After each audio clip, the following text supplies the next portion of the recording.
The Ace Pro 2 has been out for a while, but Insta360 have released some accessories that make it far more usable and a lot more fun. First up is the Xplorer Grip Pro, which really pulls all the accessories together. Remove the micro SD card door, slide the camera in, connect the USB-C plug, then lock it shut. One thing to note, by removing the card door, you do lose the waterproofness of the action camera.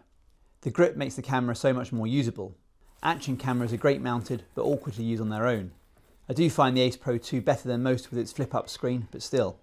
Now you've got a proper grip, a far more tactile shutter button with a zoom lever, and my favourite feature, the super smooth configurable dial. You also now have a 3.5mm audio input, so you can use the camera with almost any microphone.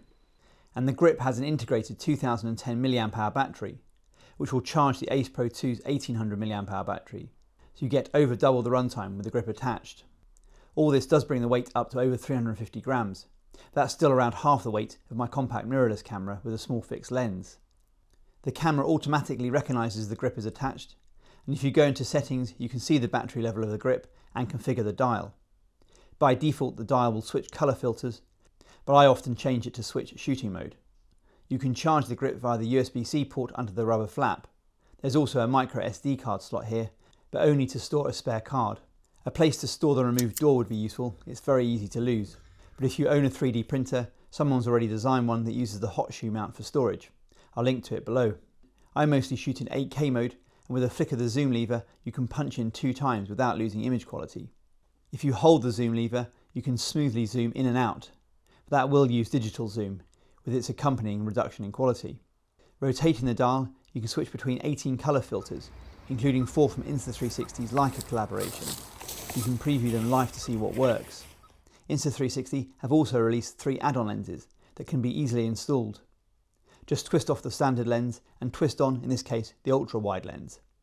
There's no electronics on the lenses unfortunately, so you do need to remember to go into the lens menu to choose the installed lens. That's caught me out a few times. But the lenses are well built and all glass. And I don't notice a reduction in image quality, which is no mean feat. You don't need to use the lenses together with the grip, and the camera is still waterproof with just the lenses installed.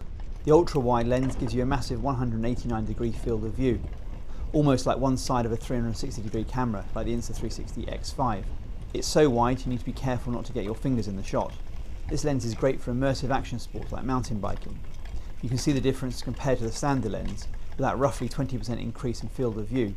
One slightly odd bug I noticed in the current firmware, I couldn't configure the lens when the GPS remote was connected.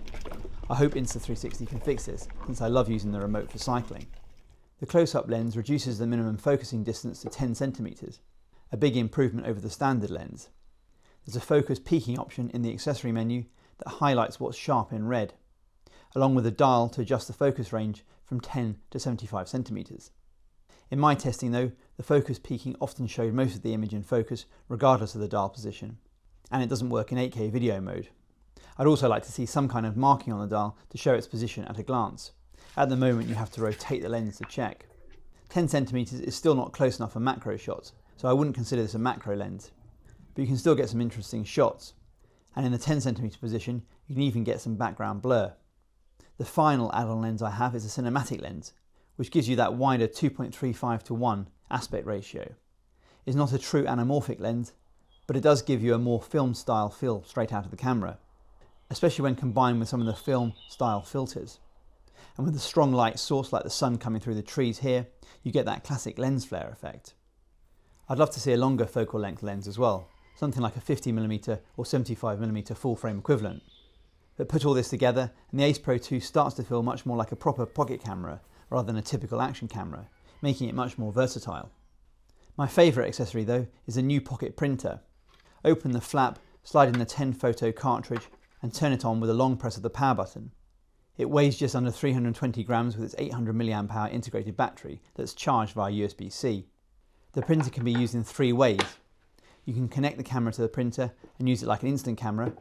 There's a quick release bracket that slides onto the printer in 2 orientations, one for instant camera mode and the other for storage. When you take a photo, it can be immediately printed, or you can select a photo off your camera and send it to the printer. And finally, a very welcome feature they've just added, you can print photos off your smartphone.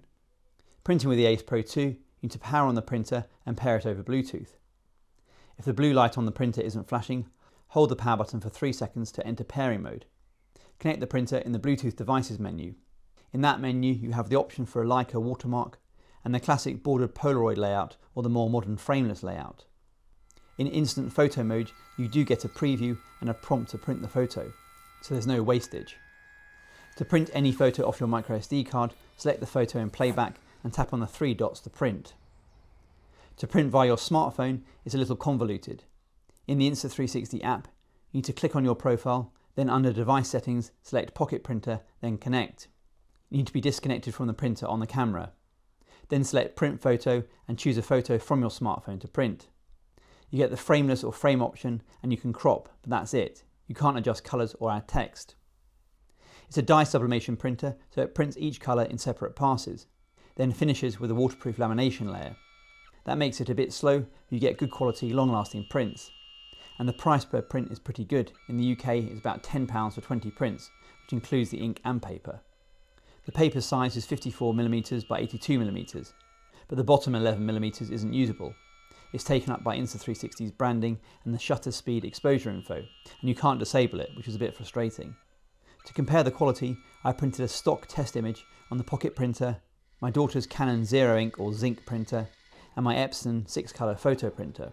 The Pocket Printer took just under 2 minutes, the Zink printer took just over 1 minute, and the Epson printer took less than a minute, although I did have to cut the photo to size. Unsurprisingly, the Epson had the most accurate colour and sharpness, but the Pocket Printer was a close second, much better than I was expecting. The Zink print is a fair bit behind with its thermal technology, but it does have the advantage of printing completely borderless and having a sticker back. Insta360 also make a really nice leather case that fits the camera in the Xplorer Grip, along with the Pocket Printer. And like many of their accessories, it's well priced. Unfortunately, I've been forbidden from modelling it by my daughter, but it's pretty smart and you can see everything fits neatly inside. Overall, a solid set of accessories that make the Ace Pro 2 more usable and a bit more fun. Links to everything are in the description below. Thanks for watching and I'll see you in the next one.